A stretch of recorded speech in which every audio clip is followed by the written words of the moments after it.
Good morning, beautiful people. It's Eric the Longshoreman checking in. Damn, what I was gonna talk about. I need to stop putting in my notes. Oh yeah, when you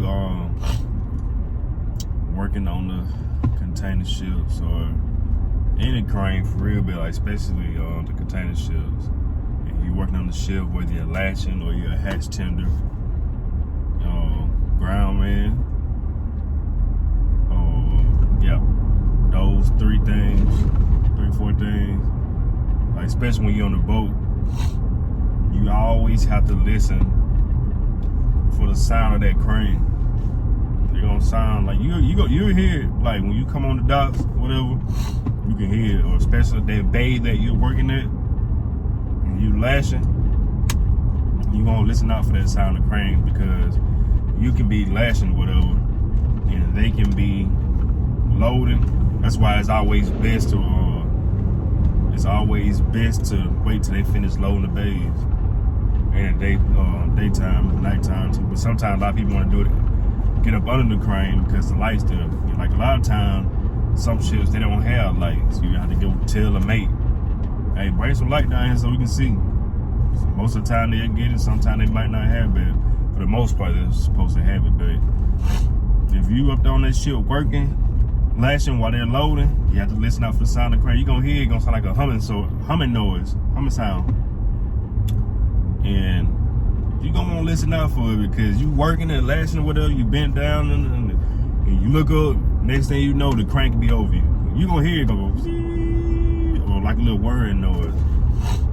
You're gonna wanna listen out for the noise. Cause like I said, they can come and load right over your head. By the time you look up, or they can load that box and he can miss that landing spot on the container, he can miss that hole and peg and jump out.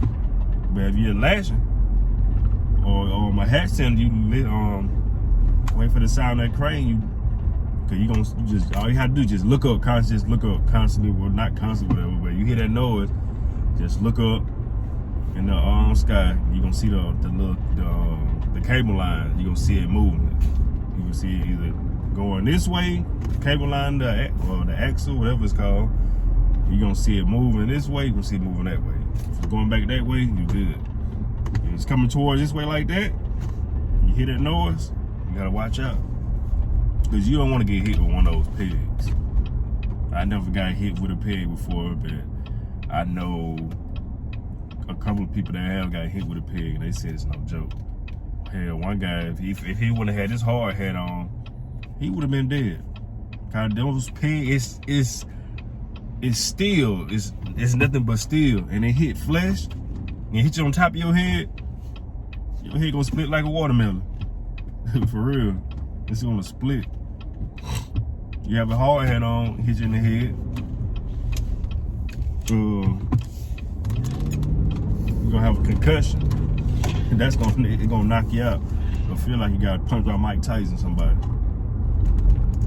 Or he can hit you in the shoulder, whatever, in the hand.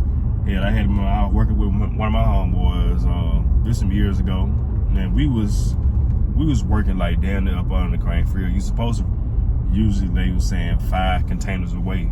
Sometimes they might not want to land in order. Sometimes they might not want to land, skim all the way across. Sometimes they go right here, they go right there. He's like, man, why they just want to go all the way across so we can get out that way?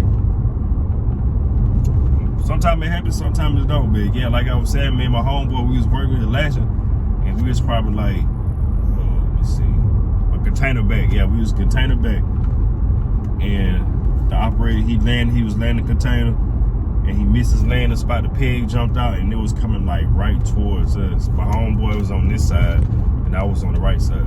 So he looked up. He looked up just in time too, and he like put his hands up. That's the only thing he do, because it was like coming towards his face. So he put his hands up, that peg hit his hand, man. Man, he was out for about 2 weeks, man. He said his hand swelled up like the Hulk. For real. That's why it's best to just wait till those boxes, y'all 5 containers, 3 containers, whatever, however y'all pour do it, or just do it on your own. I'm just wait till all these boxes loaded up, or the bait almost completely loaded. That's how you do it. But trust me, you do not want to work up under Craigslist. Yes, sir. Yeah, that's my thoughts on that. I'm Eric the Longshoreman. Y'all check out my videos, comment. I know it's people that's been asking me how did it be a longshoreman. If they in this state and that state. I can only tell you so much. I can tell you get your twit card and all that, but because I know how Mobile, Alabama ports operate.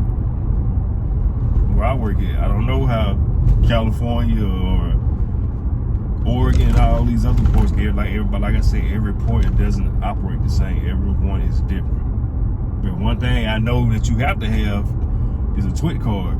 You gotta have a twit card. Then once you get your twit card, you have to contact whatever port you're trying to work at, whatever. You gotta contact that union. If you don't know the number, just whatever state you in, Google ILA, Newport, ILA, New Jersey, ILA, Oregon, ILA, New York. If it's not ILA, it's ILW. It's one of the two. If you're on the West Coast or East Coast. One of them. Yeah, just Google those, ILA or ILW, whatever state you're in. And once you find out their information, so all you will have to do is contact their union and call them. Once you call them, the secretary, somebody will answer the phone. So you call them and find out what all you have to do to be a longshoreman. Anyway, that's my thoughts on that. Sorry for rambling, but I know a lot of people appreciate them, appreciate the videos, and I appreciate y'all. Y'all have a blessed day, and I'm out. Peace.